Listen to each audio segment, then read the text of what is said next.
ಅಖಂಡ ಕರ್ನಾಟಕ ವೀರಶೈವ ಲಿಂಗಾಯತ ಸಮಾಜ ಕಲಬುರಗಿ ವತಿಯಿಂದ ಬೀದರ್ ಜಿಲ್ಲೆಯ ಬಾಲ್ಕಿ ತಾಲೂಕಿನ ದಾಡಗಿ ಕ್ರಾಸ್ ಬಳಿಯಲ್ಲಿರುವ ಸಮಾನತೆಯ ಹರಿಕಾರ ಕ್ರಾಂತಿ ಪುರುಷ ಸಂಸ್ಕೃತಿಯ ನಾಯಕ ವಿಶ್ವಗುರು ಬಸವಣ್ಣನವರ ಮೂರ್ತಿಗೆ ಭಗ್ನಗೊಳಿಸಿದ ಕಿಡಿಗೇಡಿಗಳನ್ನು ಬಂಧಿಸಬೇಕು ಮತ್ತು ಇಂತಹ ಕಿಡಿಗೇಡಿಗಳನ್ನು ರಾಜ್ಯದಿಂದ ಗಡೀಪಾರು ಮಾಡಬೇಕು ಹಾಗೂ ಜೇವರ್ಗಿ ತಾಲೂಕಿನ ಅಪ್ರಾಪ್ತ ಬಾಲಕಿಗೆ ಕಿರುಕುಳ ನೀಡಿ ಆತ್ಮಹತ್ಯೆಗೆ ಕಾರಣವಾದವರ ಮೇಲೆ ಗಲ್ಲು ಶಿಕ್ಷೆಯನ್ನು ನೀಡಬೇಕು ಎಂದು ಕಲಬುರಗಿಯಲ್ಲಿ ಜಗತ್ ವೃತ್ತದಿಂದ ಜಿಲ್ಲಾಧಿಕಾರಿ ಕಚೇರಿವರೆಗೆ ಬೃಹತ್ ಪ್ರತಿಭಟನೆ ನಡೆಸಿ ಜಿಲ್ಲಾಧಿಕಾರಿಗಳ ಮೂಲಕ ಮುಖ್ಯಮಂತ್ರಿಗಳಿಗೆ ಮನವಿ ಪತ್ರ ಸಲ್ಲಿಸಲಾಯಿತು.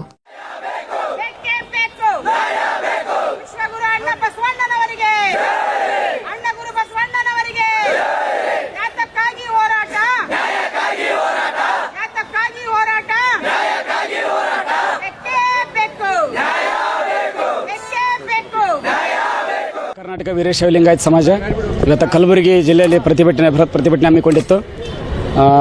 12ನೇ ತಾರೀಕು ಬೀದರ್ ಜಿಲ್ಲೆ ಬಾಲ್ಕಿ ತಾಲೂಕಿನ ದಾಡಗಿ ಕ್ರಾಸ್ನಲ್ಲಿರುವಂಥ ವಿಶ್ವಗುರು ಬಸವಣ್ಣನವರ ಮೂರ್ತಿಯ ಬಲಗೈಯನ್ನು ಕಟ್ ಮಾಡಿ ಆಮೇಲೆ ಧ್ವಜಾರೋಹಣವನ್ನು ಕಿತ್ತೆ ಹಾಕಿದ್ದಾರೆ ಯಾರೋ ಕಿಡಿಗೇಡಿಗಳು ಮಧ್ಯರಾತ್ರಿಯಲ್ಲಿ. ದಯಮಾಡಿ ನಾವು ಇವತ್ತು ಸರ್ಕಾರಕ್ಕೆ ಜಿಲ್ಲಾಧಿಕಾರಿಗಳಿಗೆ ನಾವು ಪೊಲೀಸ್ ಇಲಾಖೆಗೆ ಒತ್ತಾಯಿಸುವುದೇನೆಂದರೆ ಆ ಕಿಡಿಗೇಡಿಗಳು ಯಾರನ್ನುವುದು ಕೂಡಲೇ ಪತ್ತೆ ಹಚ್ಚಬೇಕು. ಪತ್ತೆ ಹಚ್ಚಿ ಅವ್ರನ್ನ ಬಂಧನೆ ಮಾಡಬೇಕು. ಬಂಧನೆ ಮಾಡಿ ಅವ್ರನ್ನ ಗಡೀಪಾರು ಮಾಡಿ ಎನ್ಕೌಂಟರ್ ಮಾಡ್ಬೇಕು ಅನ್ನೋಂಥದ್ದು ನಮ್ಮ ವೀರಶೈವ ಲಿಂಗಾಯತ ಸಮಾಜದ ಒತ್ತಾಯ. ಮತ್ತು ಯಾಕಿದು ಪದೇ ಪದೇ ಬಸವಣ್ಣನವ್ರನ್ನೇ ಟಾರ್ಗೆಟ್ ಮಾಡ್ತಾರೆ ಅನ್ನೋಂಥದ್ದು ನಮಗೆ ಭಾಳ ವಿಪರ್ಯಾಸ ಸಂಗತಿ. ಯಾಕಂದರೆ ಯಾರಿಗೂ ಕೂಡ ಬಸವಣ್ಣನವರು ಅನ್ಯಾಯ ಮಾಡಿಲ್ಲ. 12ನೇ ಶತಮಾನದಾಗ ಎಲ್ಲರಿಗೂ ಕೂಡ ಸಮಾನತೆ ಕೊಟ್ಟಂಥವ್ರು, ಎಲ್ಲರೂ ಸಮನಾಗಿರ್ಬೇಕಂತೇಳಿ ಸರ್ವ ಜಾತಿಗೂ ಕೂಡ ನಮ್ಮವರು ಅಂತರ್ಜಾತಿಯೂ ಆಗಬೇಕು ಅನೇಕ ಯೋಜನೆಗಳನ್ನು ಕೊಟ್ಟಂಥವ್ರು, ಅನೇಕ ವಚನಗಳ ಕಡೆಯಿಂದ ಕಾಯಕ ಕೈಲಾಸ ನಾವು ಎಲ್ಲನೂ ಕೂಡ ಕಲಿಸಿಕೊಟ್ಟಂಥ ಬಸವಣ್ಣವ್ರ ಮೂರ್ತಿಗೆ ಯಾಕೆ ಇವತ್ತು ಟಾರ್ಗೆಟ್ ಮಾಡ್ತಾ ಇದ್ದಾರೆ. ಇವತ್ತು ವಿಶ್ವದಲ್ಲಿ ಕೂಡ ದೊಡ್ಡ ನಾಯಕ, ವಿಶ್ವ ನಾಯಕ ಅನಿಸ್ಕೊಂಡಿದ್ದಾರೆ, ಸಾಂಸ್ಕೃತಿಕ ನಾಯಕ ಒಂದು ಪ್ರಸಿದ್ಧಿ ಕೂಡ ಸಿಕ್ಕಿದೆ. ಇಂಥ ನಾಯಕರಿಗೆ ಯಾಕೆ ಇಂಥ ಅವಮಾನಗಳಾಗ್ತಾ ಇದೆ? ಇದರಿಂದ ಏನೋ ಒಂದು ಕೈವಾಡಿದೆ, ಏನೋ ಒಂದು ಸಂಚಿದೆ ಅನ್ನೋದು ನಮ್ಮ ಸಂಘಟನೆ ಒತ್ತಾಯ ಇದೆ. ಅದಕ್ಕೆ ದಯವಿಟ್ಟು ಹೇಳ್ತೀನಿ, ಆ ಕಿಡಿಗೇಡಿಗಳು ಏನಾದ್ರು ತಾಕತ್ತಿತ್ತಪ್ಪ ಅಂದ್ರೆ ಬಸವಣ್ಣರ ಮೇಲಿಲ್ಲ, ನಮ್ಮ ಯಾರೇ ಒಬ್ಬ ಬಸವಣ್ಣನ ವಾದಿಗಳ ಮೇಲೆ ನೀವು ಪ್ರಯೋಗ ಮಾಡ್ರಿ, ಅದಕ್ಕೆ ನಾವು ಧನ್ಯರಾಗ್ತೀವಿ. ಇವತ್ತು ನಾವು ಕೂಡ ಕೇಸ್ ಕಚೇರಿಗೆ ಎದುರುವಂಥ ವ್ಯಕ್ತಿಗಳು ನಾವಲ್ಲ. ಆದರೆ ಕಾನೂನಿಗೆ ನಾವು ಗೌರವ ಕೊಡ್ತಾ ಇದ್ದೀವಿ. ಕಾನೂನಿಗೆ ಗೌರವ ಕೊಡ್ತೀವಿ ಅಂದರೆ ಕಾನೂನು ಚೌಕಟ್ಟಿನಲ್ಲಿ ನಾವು ಕೆಲಸ ಮಾಡ್ತಾ ಇದ್ದೀವಿ. ನಾವು ಇದನ್ನು ಹೊರತುಪಡಿಸಿ ನಿಂತರ ನಾವೇ ನಿಮಗಿಂತ ಕಡಿಮೆ ಇಲ್ಲ ಅನ್ನೋಂಥ ಮಾತನ್ನು ಕೂಡ ನಾವು ಭಾಳ ಸ್ಪಷ್ಟವಾಗಿ ಹೇಳಬೇಕಾಗ್ತದೆ. ಮತ್ತು ಇವತ್ತಿಗೂ ಕೂಡ 12ನೇ ತಾರೀಕು ಆದರೂ ಕೂಡ 17ನೇ ತಾರೀಕು ಆದರೂ ಕೂಡ ಪೊಲೀಸರು ಬಂಧದಲ್ಲಿ ಫುಲ್ಲು ವಿಫಲ ಆಗಿದ್ದಾರೆ. ಇವತ್ತು ಪೊಲೀಸ್ ಇಲಾಖೆ ಮನಸ್ಸು ಮಾಡಿದರೆ 24 ಗಂಟೆಗಳಲ್ಲಿ ಅರೆಸ್ಟ್ ಮಾಡ್ಬೋದು. ಇವತ್ತು ಸರ್ಕಾರ ಅವರಿಗೆ ಎಲ್ಲ ಸವಲತ್ತುಗಳು ಕೊಟ್ಟಿದೆ, ಲಾಠಿ ಕೊಟ್ಟಿದೆ, ಬೂಟ್ ಕೊಟ್ಟಿದೆ, ಮೊಬೈಲ್ಗಳೆಲ್ಲ ಕೊಟ್ಟಿದೆ. ಇವತ್ತು ವಿಳಂಬ ಆಗ್ತಾ ಇದೆ. ಅಂದರೆ ಇವತ್ತೆಲ್ಲೋ ಒಂದು ರೀತಿಯಲ್ಲಿ ಇದು ಮುಚ್ಚಾಕುವಂಥ ಹುನ್ನಾರ ನಡೆದಿರುವಂಥ ಒಂದು ರೀತಿ ಎದ್ದು ಕಾಣಿಸ್ತಾ ಇದೆ. ದಯವಿಟ್ಟು ಇದು ಯಾರೇ ಇರಬಹುದು, ಆ ಆರೋಪಿಗಳನ್ನ ಕೂಲಿ ಹಿಡಿದು ಅದನ್ನು ತನಿಖೆ ಮಾಡಿ ಅವ್ರನ್ನ ತಕ್ಕ ಶಿಕ್ಷೆ ಕೊಟ್ಟು, ಅಂದರೆ ಮುಂದೆ ಇಂಥ ಘಟನೆಗಳು ಆಗಬಾರ್ದು ಅನ್ನೋಂಥ ಶಿಕ್ಷೆ ನೀಡಬೇಕು ಅನ್ನುವಂಥದ್ದು ಅಖಂಡ ಕರ್ನಾಟಕ ವೀರಶೈವ ಲಿಂಗಾಯತ ಸಮಾಜ ಒತ್ತುತ್ತೆ. ಅದ್ರ ಜೊತೆಗೆ ಅಖಂಡ ಕರ್ನಾಟಕ ವೀರಶೈವ ಲಿಂಗಾಯತ ಒತ್ತದೆ ಮತ್ತು ಜವರ್ಗಿ ತಾಲೂಕಿನಲ್ಲಿ ಒಬ್ಬ ಮಹಿಳೆ ಮೇಲೆ ಒಂದು ಹುಡುಗಿ ಮೇಲೆ ಕಿರುಕುಳದ ಘಟನೆಗೆ ಸಂಬಂಧಪಟ್ಟ ಹಾಗೆ ಆ ಹುಡುಗಿ ನೇಣಿಗೆ ಶರಣಾಗಿದ್ದಾಳೆ. ಆ ಕುಟುಂಬಕ್ಕೂ ಕೂಡ ನ್ಯಾಯ ಸಿಗಬೇಕು. ಆರೋಪಿಗಳು ಕೂಡಲೇ ಬಂಧಿಸಿದ್ದಾರೆ, ಅವನನ್ನು ಗಲ್ಲಿಗೇರಿಸಬೇಕು.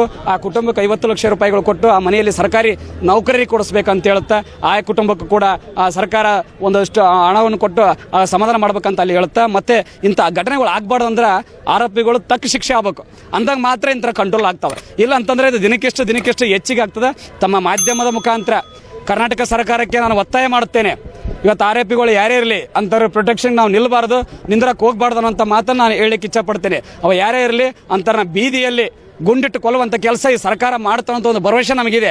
ಕೂಡಲೇ ಎಚ್ಚೆತ್ತು ಅವ್ರನ್ನ ಹಿಡಿದು ಆ ಕೆಲಸ ಮಾಡ್ಬೇಕಂತ ಸರ್ಕಾರಕ್ಕೆ ನಾವು ಆಗ್ರಹಿಸ್ತೀವಿ. ಇದು ಏನಾದರೂ ಸರ್ಕಾರ ಮತ್ತು ಜಿಲ್ಲಾಧಿಕಾರಿ SP ಅವರು ಆಗಲಿಲ್ಲ ಅಂದ್ರೆ ಮುಂದೆ ರಾಜ್ಯಾದ್ಯಂತ ಹೋರಾಟ ಕೊಟ್ಟು ಕಲಬುರಗಿ ಸಂಪೂರ್ಣ ಬಂದ್ ಮಾಡಬೇಕಾಗುತ್ತಂತ ಒಂದು ಎಚ್ಚರಿಕೆಯನ್ನು ಅಖಂಡ ಕರ್ನಾಟಕ ವೀರಶೈವ ಲಿಂಗಾಯತ ಸಮಾಜ ಎಚ್ಚರಿಸ್ತದೆ. ನನ್ನ ಹೆಸರು ಮಲ್ಲಿಕಾರ್ಜುನ ರೆಡ್ಡಿ ಅಮ್ಮಾಪುರ್, ಅಖಂಡ ಕರ್ನಾಟಕ ವೀರಶೈವ ಲಿಂಗಾಯತ ಸಮಾಜ ರಾಜ್ಯಾಧ್ಯಕ್ಷರು. ಅಖಂಡ ಕರ್ನಾಟಕ ಲಿಂಗಾಯತ ಸಂಘಟನೆ ವೇದಿಕೆ ಮುಖಾಂತರ ಬೀದರ್ ಜಿಲ್ಲೆಯ ಬಾಲ್ಕಿಯ ತಾಲೂಕಿನಲ್ಲಿ ಏನು ಬಸವಣ್ಣನ ಮೂರ್ತಿಗೆ ಒಂದು ಕೈಯನ್ನು ಕಟ್ ಮಾಡಿದ್ದಕ್ಕೆ ಸುಮಾರು ಆಗಿನ ಒಂದು ವಾರಗಳಾಯಿತು. ಆದರೂ ಕೂಡ ಅಲ್ಲಿ ಇದ್ದಂಥ ಪೊಲೀಸ್ ಅಧಿಕಾರಿಗಳು ಯಾವುದೇ ರೀತಿಯ ಕ್ರಮ ಕೈಗೊಳ್ಳದೇನೆ ಕುಂತಿರೋದನ್ನು ಖಂಡಿಸಿ ಕಲಬುರಗಿಯಲ್ಲಿ ಈ ಸಂಘಟನೆ ಅಡಿಯಲ್ಲಿ ಇವತ್ತು ಒಂದು ಪ್ರತಿಭಟನೆ ಮಾಡಿದ್ದಾರೆ. ನಿಜವಾಗ್ಲೂ ನಮಗೆ ತುಂಬ ಖುಷಿಯಾಗುತ್ತೆ. ಆದರೆ ಒಂದು ವಿಷಯನ ನಾನು ಬೀದರ್ ಜಿಲ್ಲೆ ಉಸ್ತುವಾರಿ ಸಚಿವರಾಗಿರುವಂಥ ಈಶ್ವರ್ ಖಂಡ್ರೆ ಸಾಹೇಬ್ರಿಗೆ ನಾನು ಕೇಳಕ್ಕೆ ಇಷ್ಟಪಡ್ತೀನಿ. ದಯಮಾಡಿ ತಾವು ಕೂಡ ಅಖಿಲ ಭಾರತ ವೀರಶೈವ ಮಹಾಸಭಾದ ರಾಷ್ಟ್ರೀಯ ಅಧ್ಯಕ್ಷರು ತಮ್ಮ ಗಮನಕ್ಕೆ ಬಂದ್ರೂ ಕೂಡ ತಮ್ಮ ಹತ್ರ ಎಷ್ಟು ಸಿರಿ ಸಂಪತ್ತದ ಅಂತಂದ್ರೆ ತಾವೇ ಮನಸ್ಸು ಮಾಡಿದ್ರೆ ಅಲ್ಲೊಂದು ಮೂರ್ತಿ ತಂದು ಕೂಡಿಸುವಂಥ ಕೆಪಾಸಿಟಿ ಕೂಡ ತಮ್ಮ ಹತ್ರ ಅದ. ತಮಗಾಗಲಿಲ್ಲ ಅಂತಂದ್ರೆ ಹೇಳ್ರಿ, ನಾವೆಲ್ಲರೂ ಸೇರಿ ನಾವೇ ಒಂದೊಂದು ದುಡ್ಡು ಕಲೆಕ್ಟ್ ಮಾಡಿ ತಮ್ಮ ಕೈಯಲ್ಲಿ ಕೊಡ್ತೀವಿ. ತಾವೇನು ಮಾಡ್ರಿ ಅಂತ ನಮ್ಮ ಬಸವಣ್ಣನ ಮೂರ್ತಿಯನ್ನು ಹೊಸದಾಗಲ್ಲಿ ತಾವು ಮಾಡಿ ಕೊಡಬೇಕಾಗಿತ್ತು. ಆದರೆ ಅದಕ್ಕೆ ತಾವು ವಿಫಲರಾಗಿದ್ದೀರಿ. ಅದಕ್ಕೆ ತಾವು ನೇರವಾಗಿ ಹೊಣೆಯನ್ನು ಹೊತ್ತು ತಾವು ಮೊದಲು ರಾಜೀನಾಮೆಯನ್ನು ಕೊಡಬೇಕು ಅಂತ ಅನ್ನೋ ಒಂದು ಆಗ್ರಹನ ಕೂಡ ನಾವು ಕಲಬುರಗಿ ಜಿಲ್ಲೆಯಿಂದ ತಮಗೆ ತಮ್ಮ ಮಾಧ್ಯಮದ ಮುಖಾಂತರ ಮಾಡ್ತಾ ಇದ್ದೀವಿ.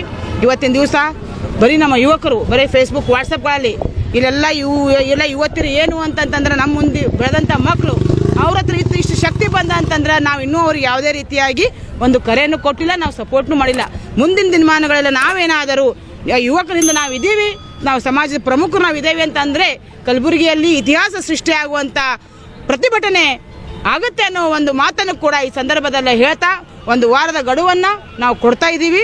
ಆ 1 ವಾರಗಳಲ್ಲಿ ಏನಾದರೂ ಹೊಸ ಬಸವಣ್ಣ ಮೂರ್ತಿ ಆಗದೇ ಇದ್ದಂಥ ಸಂದರ್ಭದಲ್ಲಿ ಕಲಬುರಗಿಯನ್ನು ಬಂದ್ ಮಾಡೋ ಕರೆಯನ್ನು ನಾವು ಇದೇ ಸಂಘಟನೆಯ ಅಧ್ಯಕ್ಷತೆಯಲ್ಲಿ ನಾವು ಸ್ಟಾರ್ಟ್ ಮಾಡ್ತೇವೆ ಅನ್ನೋ ಒಂದು ವಿಷಯನ ಕೂಡ ಹೇಳ್ತಾ, ಈಗ ಕಲಬುರಗಿಯ ಜೇವರ್ಗಿಯಲ್ಲಿ ಕೂಡ ಏನು ಆತ್ಮಹತ್ಯೆ ಆಗಿದ್ದಾವೆ ಅವ್ರ ಕುಟುಂಬಕ್ಕೆ ಸೂಕ್ತವಾದಂಥ ಪರಿಹಾರವನ್ನು ಸರ್ಕಾರದವ್ರು ಕೊಡಬೇಕು. ಇದಕ್ಕಿಂತ ಮುಂಚೆ ನಮಗೆ ಏನು ಬ್ಯಾನಿ ಆಗ್ತದಂತಂದ್ರೆ